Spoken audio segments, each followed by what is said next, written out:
Di situ dia kaget bukan main. Ya Allah, Mama.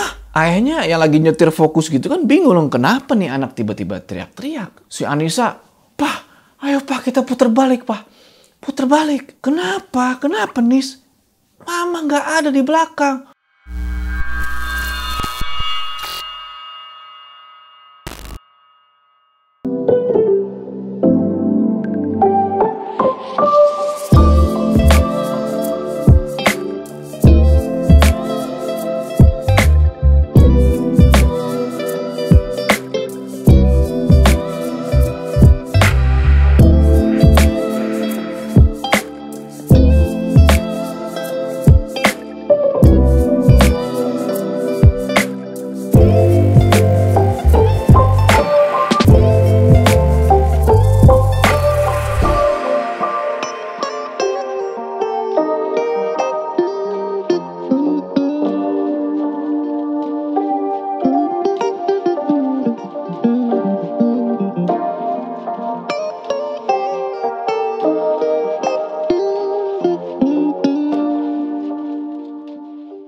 Pernah nggak sih kalian mikir, momen yang harusnya penuh kebahagiaan bisa berubah jadi teror yang mungkin kalian nggak bakal pernah lupain seumur hidup. Yang namanya Lebaran, ya, itu kan identik sama yang namanya ketupat, opor, nastar, ya kan, putri salju, kastengel. Ya lu tau lah semua itu kan. Tapi buat satu keluarga yang ada di Pulau Jawa nih, perjalanan mudik mereka di tahun 2018 bakal jadi pengalaman yang gak bakal mereka lupain seumur hidup. Bukan karena serunya, bukan karena ketupat, nastar, dan segala macam itunya, tapi karena horornya, bro. Gue bakal ceritain sebuah kisah nyata dari seorang perempuan yang sebut aja namanya Anissa. Dia ngalamin sebuah kejadian yang gak masuk akal sewaktu dia mudik nih, dan lagi di rest area Tol Pantura. Waktu itu semuanya masih biasa aja. Sampai akhirnya ada satu sosok yang ikutan masuk ke mobil mereka. Dan yang lebih serem lagi, sosok ini nyerupain salah satu dari anggota keluarganya Anissa. Siapa sosok ini sebenarnya, bro? Oke, assalamualaikum para warga malam. Welcome back to House Horror, dimana di segmen ini gue akan nyeritain kisah-kisah horor dari kalian yang mungkin aja nih kejadian sama gue. Oh ya, BTW, gue akan sebut kalian sebagai warga malam ya, dan gue adalah kepala desa karena kita ada di sebuah desa yang pasti bukan desa Rangkas Punah, bro. Udah, kita nggak usah lama lagi, udah siap mode horor aktif.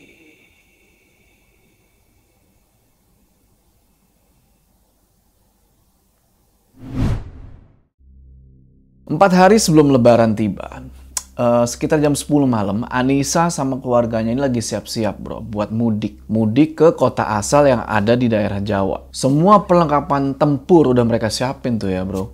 Mulai dari snack, minuman, sampai obat-obatan udah siapin semua tuh. Sama bokapnya si Anissa. Dimasukin tuh semua ke dalam mobil. Soalnya jarak dari rumahnya Anissa menuju ke kampungnya keluarganya dia ini, itu bakal lumayan jauh. Makanya persiapan kayak gitu, ya, para warga, itu harus benar-benar siap matang supaya ya perjalanan mudik mereka nggak ada kendala apa-apa. Ya namanya kayak keluarga-keluarga lain kan, biasanya sewaktu Lebaran kebanyakan sih mudik ke kampung halaman gitu. Nah, keluarganya Anissa juga kayak gitu setiap tahun. Dan Anissa pun fine-fine aja ngejalaninnya, ditambah seneng lah gitu kan kalau mudik biasanya suka ketemu sama saudara-saudara lain tuh yang lama nggak ketemu. Tapi tahun ini bakal terjadi hal yang di luar nalar buat mereka.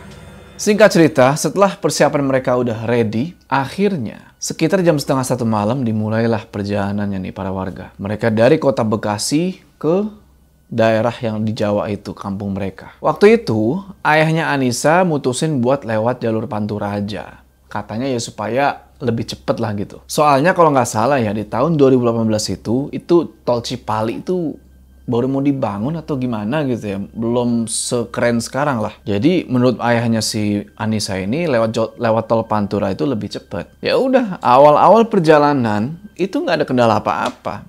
Anissa sekeluarga itu masih ngobrol-ngobrol, masih bercanda-bercanda di mobil. Secara ya nemenin ayahnya nyetir nih. Soalnya ayahnya nggak ada gantian nih, dia nyetir sendirian. Ya alhamdulillah perjalanannya lancar-lancar aja dan kondisi jalanan nggak terlalu macet waktu itu.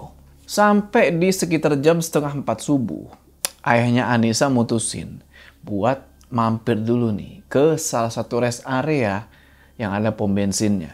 Mau ngisi bensin lah gitu ceritanya. Sekalian juga sahur sekaligus sholat subuh. Baru nanti jalan lagi. Tapi warga malam waktu itu di rest area itu penuh banget sama mobil-mobil yang bertujuan sama. Sahur, isi bensin, dan sekalian subuhan. Alhasil crowded parah tuh. Akhirnya mobil keluarganya Anissa ini diarahin sama satpam di situ buat parkir aja di belakang rest area. Ya udahlah kan karena takutnya nanti nggak ketemu rest area lagi gitu atau jauh atau gimana. Ayahnya Anissa nurut aja tuh. Parkirlah nih di belakang rest area. Selesai ayahnya Anissa ini parkirin mobilnya. Nah, Anissa ini sempet bingung bro. Pas dia ngeliat bagian belakang rest area tersebut. Jadi di bagian belakang rest area itu banyak banget pohon-pohon yang udah ditebang-tebangin. Dan ada juga sih beberapa pohon yang belum ditebang, yang ternyata usut punya usut kenapa pohon-pohon itu ditebangin, rest area itu mau ada rencana perluasan lahan parkir. Nah, waktu itu kendaraan yang parkir di lahan kosong itu cuma ada 2 mobil aja tuh. Mobil keluarganya Anissa sama 1 mobil lain. Singkat ceritanya nih warga, setelah Anissa sama keluarganya selesai sahur, mereka sempat agak ngantuk nih kan, karena kekenyangan nih, mungkin makan sahurnya kebanyakan. Tapi mereka, aduh jangan tidur lah, secara mau subuh gitu kan. Ya udah mereka wudhu aja tuh, wudhu, dan alhamdulillah setelah wudhu agak segeran nih. Habis itu mereka sholat subuh. Nah, selesai mereka sholat subuh, mereka semua langsung siap-siap lagi nih kan, mau masuk lagi ke dalam mobil, mau ngelanjutin perjalanan. Nah, para warga malam, disinilah dimulai keanehannya. Anissa mulai notice ada sesuatu yang janggal. Jadi waktu Anissa lagi jalan ke bagian depan mobil, di situ Anissa nggak sengaja ngeliat ada perempuan lagi berdiri, pakai baju putih, berdiri di bagian belakang mobil yang parkir di sebelah mobilnya Anissa nih. Di sini Anissa penasaran sama sosok perempuan yang ngebelakangin dia ini. Akhirnya disamperin sama dia. Nah pas Anissa lagi jalan pelan-pelan mau nyamperin sosok perempuan ini, tiba-tiba, "Nisa, kamu ngapain? Ayo masuk ke mobil. Kita udah mau jalan nih." Iya pak. Ternyata ayahnya ini dari tadi manggil-manggilin dia. Cuma karena Anissa fokus banget sama sosok perempuan itu, dia kayak nggak denger. Ya udah karena dipanggil kayak gitu udah berkali-kali juga, Anissa balik badan lah kan, mau nyamperin bapaknya. Tapi anehnya di sini warga malam, ketika Anissa iseng nengok lagi ke arah belakang mobil yang parkir di samping mobilnya dia itu, sosok perempuan tadi udah nggak ada. Ya akhirnya Anissa pun mikir, ya mungkin perempuan tadi itu adalah perempuan yang punya mobil yang parkir di sebelah mobil Anissa itu. Dan mungkin aja si perempuan itu udah masuk ke dalam mobil, ya kan? Positifnya begitu mikirnya. Nah, balik lagi ke Anissa dan keluarganya. Jadi, ayahnya Anissa ini punya sebuah kebiasaan. Dia tuh kalau abis istirahat gitu kan, mau pergi lagi, mau jalan lagi, selalu diabsen dulu nih anggota keluarganya. Udah ada semua belum? Selalu nanya begini beliau nih, udah pada naik belum? Ya kan? Udah pada naik kan? Nah waktu itu nggak tahu kenapa, cara pengecekan yang dilakuin sama ayahnya Anissa itu beda daripada biasanya. Entah kenapa ayahnya Anissa ini ngeceknya sambil nanya ke ibunya Anissa. Ya waktu itu posisi duduk ibunya Anissa itu ada di bagian belakang. Di belakangnya si Anissa. Jadi gambarannya kayak gini lah kurang lebih. Kan yang nyetir bapaknya Anissa kan. Di sebelah kirinya itu Anissa. Nah di belakang itu ada ibunya Anissa sama adiknya Anissa. Kurang lebih kayak gitu ya. Lanjut. Nah ayahnya si Anissa ini nanya pertanyaan yang aneh bro. Nanya begini. "Mah, ini semuanya udah pada naik kan?" Ditanya kayak begitu. Sempet diem sebentar tuh. Tapi nggak lama ibunya Anissa jawab kayak begini. "Iya, sudah." Di sini ada keanehan lagi di warga malam. Ibunya ini ngomong, ngejawab pertanyaan itu dengan nada datar banget bro. Kayak, "Iya, sudah." Dan si ibu ini ngomong begitu dari balik selimut yang nutupin dari badan sampai kepala. Dan posisinya juga waktu itu si ibu lagi mangku adiknya Anissa tuh yang umurnya waktu itu masih 3 tahun. Awalnya Anissa sempat ngerasa bingung nih sama keadaan ibunya yang tahu-tahu udah selimutan aja gitu kan. Padahal sebelumnya si ibu ini masih fine-fine aja gitu. Ini kenapa kok selimutan kayak orang yang meriang gitu. Sontak Anissa tanyalah ke ibunya. Mah, Mama nggak apa-apa kan? Kok udah selimutan aja sih? Mama nggak enak badan ya? Nah, yang lebih anehnya lagi nih warga malam. Si ibunya cuma jawab begini, singkat banget. Iya. Anissa yang ngedenger jawaban singkat, padat, jelas, dan datar dari si ibunya ini. Walaupun ngerasa janggal, tapi dia ya udahlah, dia nggak mau nanya apa-apa lagi. Waktu itu Anissa mikirnya ya udahlah, mungkin ibunya ini emang lagi nggak enak badan aja, lemes atau apa gitu kan. Biasanya orang meriang, orang lemes kan jawabannya kayak ya gitulah. Ya udah, setelah itu semua anggota keluarga ada. Lanjutlah nih perjalanan. Anissa fokus tuh. Dia nggak mau tidur. Dia tetap ngeliat ke arah depan sambil sesekali ngajakin ayahnya ngobrol supaya ayahnya ini nggak ngantuk. Nah, sewaktu di perjalanan, kondisi di dalam mobil itu hening banget. Ya mungkin udah pada ngantuk kali ya. Sesekali si Anissa nengok ke belakang tuh buat ngecek keadaan ibunya sekaligus adiknya. Nah, kurang lebih 3 jam berlalu. Akhirnya Anissa sama keluarganya sampailah di daerah Tegal. Kondisinya waktu itu jalanan udah mulai rame dan matahari udah terang. Sambil ngeliat-ngeliat ke sekeliling jalan, di situ Anissa ngeliat banyak banget ada tukang layangan di pinggir jalan. Kebetulan adiknya si Anissa ini suka banget sama yang namanya layangan. Refleks Anissa panggilin tuh adiknya. Dek, lihat tuh dek, layangan dek. Tapi begitu Anissa panggilin ternyata si adik masih tidur. Sekilas, Anissa ngelirik lagi tuh ke ibunya yang masih selimutan. Cuma sekarang nggak sampai kepala bro. Nah, dari balik selimut itu, si Anissa ngeliat ibunya nih ngelirik ke arah dia. Tapi nggak ngomong apa-apa bro. Nah, yang waktu itu Anissa lihat, tatapan dari si ibu ini itu tajam banget ke arah Anissa. Anissa yang ngeliat gelagat ibunya ini, sontak ngomonglah ke ibunya.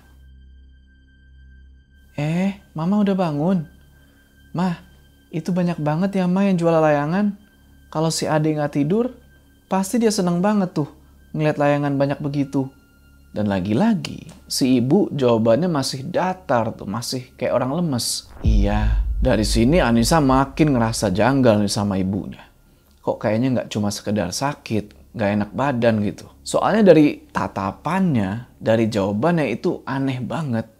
Selama di perjalanan itu, Anissa beberapa kali coba buat ajak ngobrol ibunya nih. Cuma ya balik lagi, jawaban yang dikasih sama si ibu ini selalu pendek, sepatah 2 kata, dan datar. Lama-lama Anissa jadi ngerasa bete dong. Kenapa sih si ibu? Gak enak badan aja, tapi kok jawabannya kayak orang yang bete begitu kan? Akhirnya capek ngajakin ngomong si ibu, si Anissa mutusin buat diem aja tuh selama perjalanan. Nah, gak lama kemudian, mendadak, Anissa dapat telepon nih bro.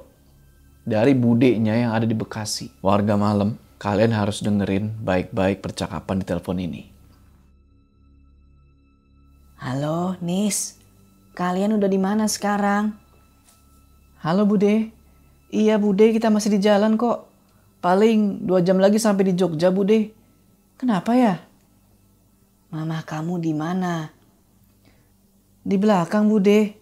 Lagi tidur sambil selimutan sama adek. Hah? Kamu yakin, Nis? Coba cek dulu. Apa sih, Bude? Mama di belakang kok, lagi tidur. Kenapa sih emangnya? Coba kamu cek dulu, Nisa. Atau enggak coba kamu bangunin deh. Astaga, kenapa sih emangnya, Bude? Mama lagi tidur dari tadi. Kamu tengok dulu, Nis. Bude juga kaget. Tadi dapat chat dari mama kamu lewat Facebook. Hah? Chat Facebook? Mama dari tadi lagi tidur kok Bude. Mama kamu tadi chat ke Bude. Kalau dia ketinggalan di pom bensin rest area. HP dan dompetnya ada di mobil. Dia minjem HP petugas pom buat chat ke Bude lewat Facebook, Nis. Makanya Bude bilang dari tadi, coba kamu tengok dulu ke belakang. Yang bener Bude. Sebentar, Nisa lihat dulu. Buset, merinding gue warga malam. Wah nggak bohong, gue merinding bro.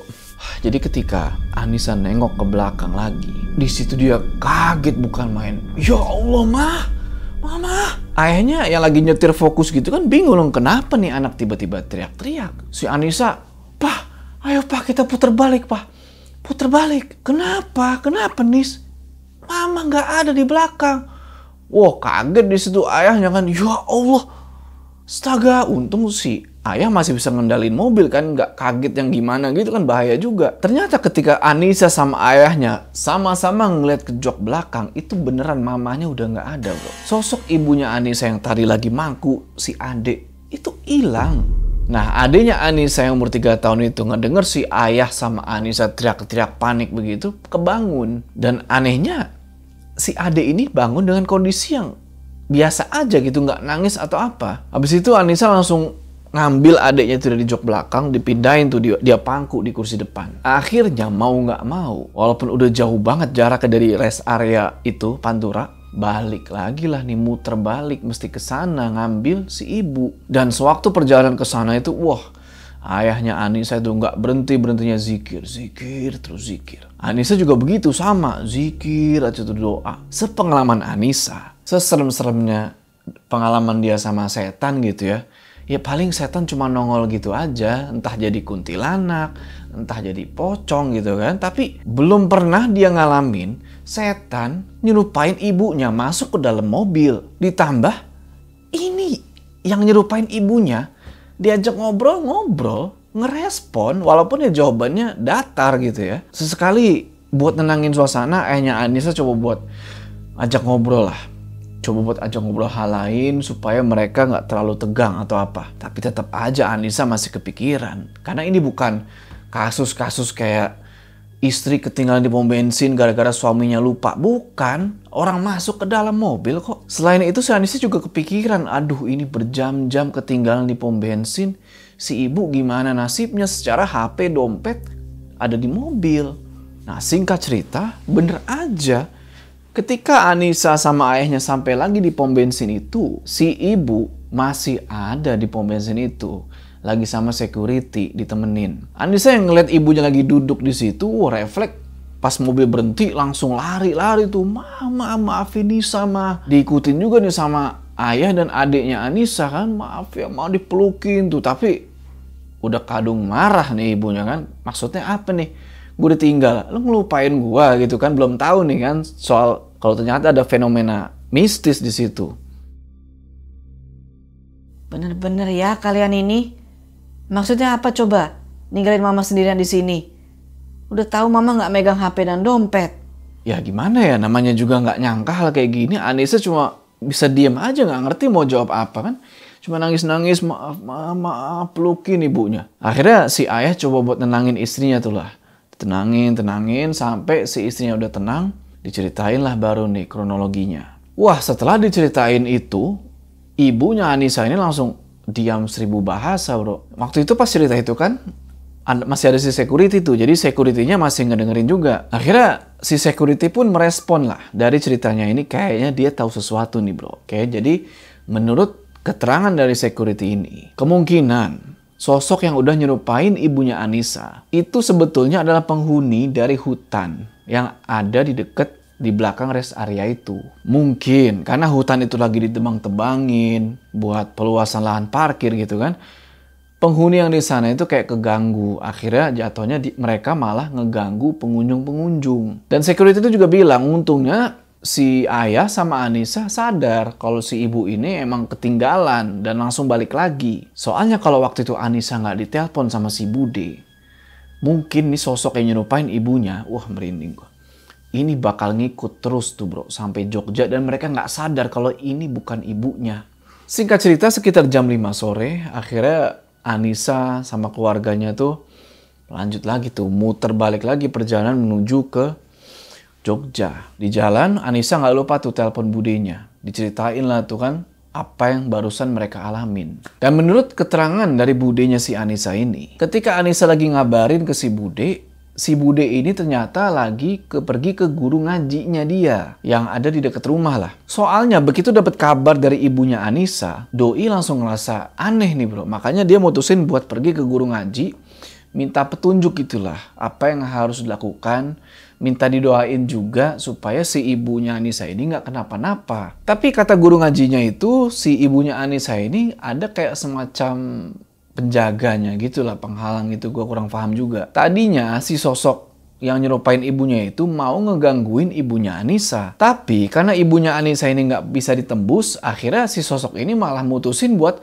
nyerupain diri jadi ibunya Anissa. Dan ya, lu tahu sendiri ceritanya kan. Dan juga ternyata sosok ini tuh doyan banget sama anak kecil. Makanya begitu ada si adenya Anissa tuh yang umur 3 tahun, betah lah, makin betah sosok ini. Guru ngajinya si Budi juga bilang kalau sebenarnya sosok ini tuh kuat banget. Soalnya kalau udah di tahap bisa nyerupain wujud manusia dan sampai nampakin wujudnya seakan-akan real gitu ya, ini kuat banget energinya.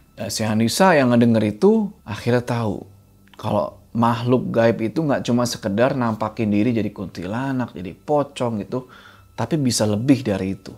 Setelah Anissa sama keluarganya sampai di kampung halaman mereka di Jogja dengan selamat, alhamdulillah, Anissa langsung ceritain lah tuh kan apa yang udah terjadi ke saudara-saudara yang lain. Dan sampai lebaran sekarang yang paling baru ini, si Anissa masih tuh suka ngebahas cerita ini karena cerita ini paling membekas di keluarganya dia. Oke para warga malam, itulah tadi ceritanya soal mudik yang dialami Anissa yang bener-bener di luar nalar. Mungkin kalian ada juga yang pernah ngalamin mudik kayak begini, gilanya atau lebih gila lagi. Tulis di kolom komentar ya. Kalau mau yang share, bisa kirim ke email gue. Oke para warga malam, gue Kepala Desa mau ucapkan terima kasih buat kalian yang udah ngikutin cerita ini. Buat kalian yang punya pendapat buat cerita ini, tulis di kolom komentar. Oke, sebelum kita berpisah, jangan lupa kalian like video ini. Dan bagi yang belum subscribe, ayo subscribe sekarang channel ini supaya kalian gak ketinggalan cerita-cerita horor selanjutnya gue, Joe. Sampai ketemu di cerita selanjutnya.